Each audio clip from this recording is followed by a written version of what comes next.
Awesome. Come on out, guys. It's time for the review. What's up, guys? Oeufski here with the Livelance Heaven this time. This kit is like the anti-edgelord. It kind of reminds me of like your really religious like neighbors who their kids are like, oh, we can't listen to rock music, but I can put you onto some good Christian rock.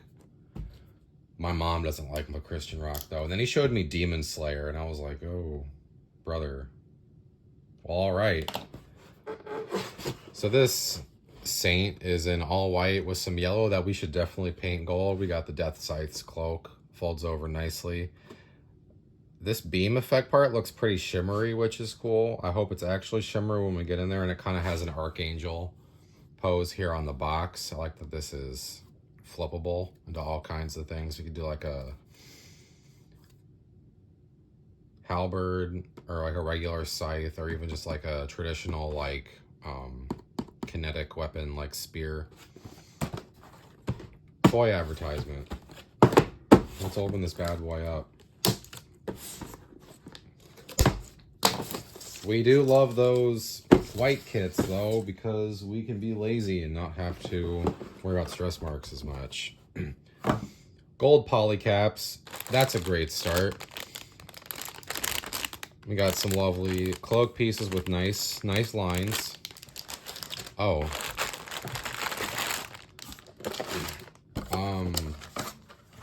This main character kind of looks like the writer from Bakuman, you know, of the duo. I can't remember their names, but it's the guy who writes, not the guy who draws.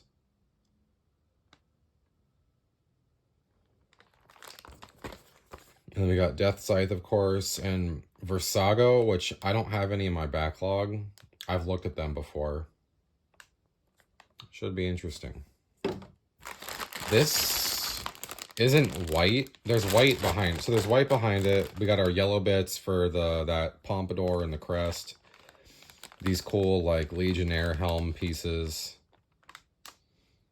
A lot of nice details. You have like our Miss Sazabi like light gray type pieces. And then flipping over, we have this almost like Star Wars like diluted blue milk kind of like cool gray. It's not a big deal, just a little off-putting. I don't know why. It's different though, it's cool.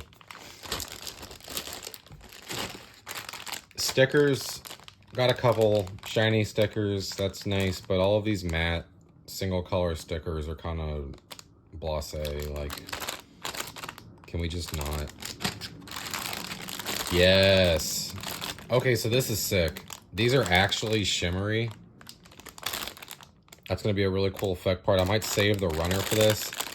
It seems like it's the softer plastic too, and not the like really brittle one. Kind of like when I reviewed the Garuru Chewy from the Caropla line. All of the effect pieces for that were like that really soft shimmery plastic. So that's cool. And we have gold parts that actually look pretty nice. We have our regular yellow,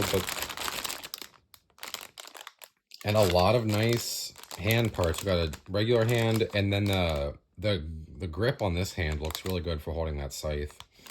We have a more standard like fist grip, but this gold is really nice. I'm pleasantly surprised about this. That in there. Next, we have more gold parts and another atypical shade of gray. We got our staff, our scythe hilt. Alrighty, and let's build it. Alrighty, diving right into this build. I have to say that this was the quickest build of all of the Battlogue kits that I've done so far. The construction on the torso, the head, pretty straightforward, pretty simple. The shoulders do have a nice gimmick to allow a little more range of motion, which was nice. You'll see some detailed little segments about that in your instruction manual. Also nice is that the pompadour, the V-fin, is all one piece. So you don't have any frustrating popping out or needing to glue. Overall, the head construction's pretty nice.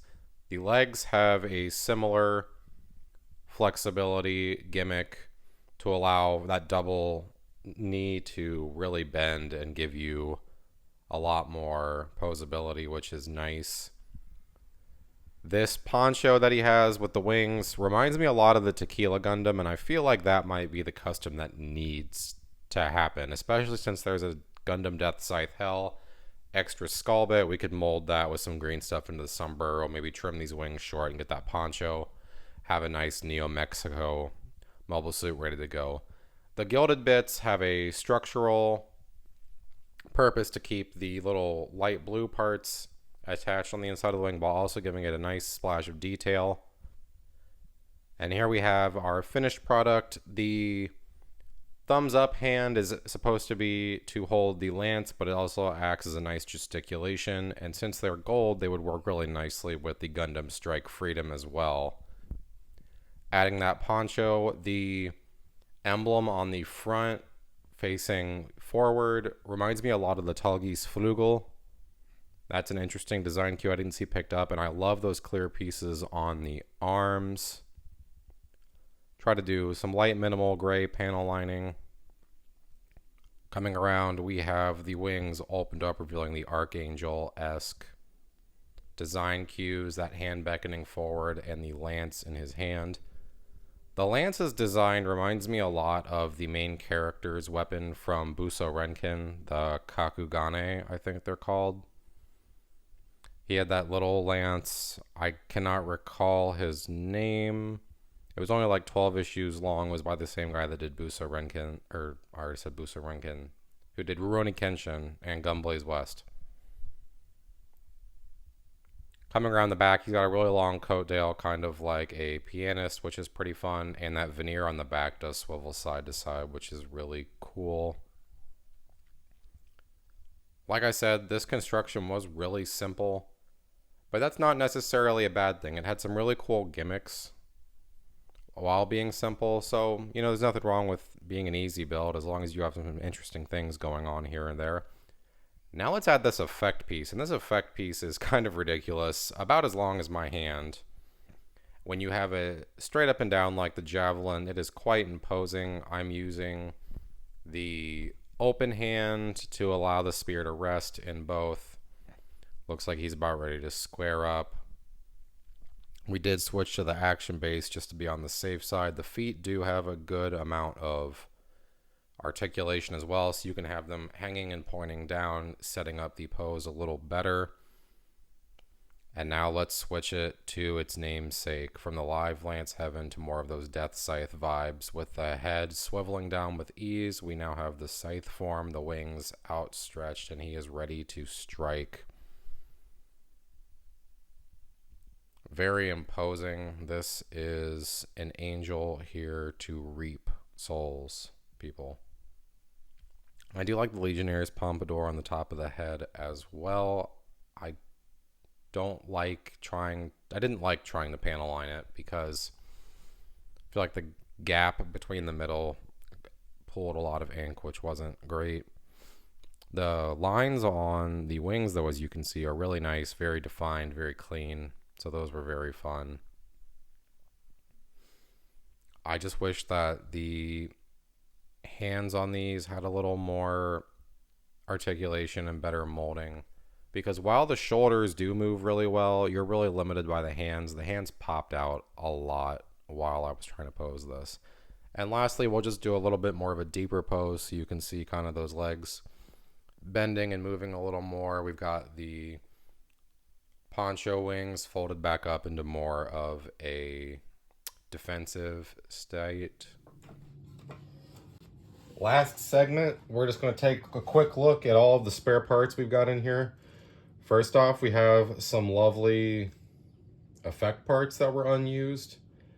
It's interesting because it almost looks like the Sinanju or the Sazabi's like effect part for the shield. And they kept one side whole for the lance, but then the other side got like split and reoriented. We don't use, I suppose you could use this side if you wanted just like a little beam, make it more like a glaive or something. And we have a beam saber part. All in all, these will make nice additions that we can definitely use when we make this custom. we have a couple little... Oh, I don't really know what these are supposed to be. They remind me kind of the part on the backpack here.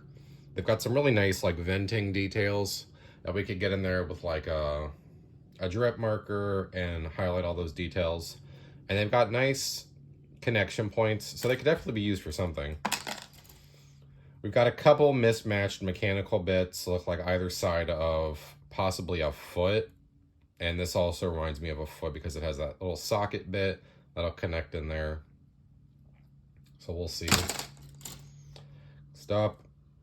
Possibly arm parts with a tiny little booster piece. More arm parts, so that's cool. The other kits have only had like the armor like structure parts, not so much like the internal framing.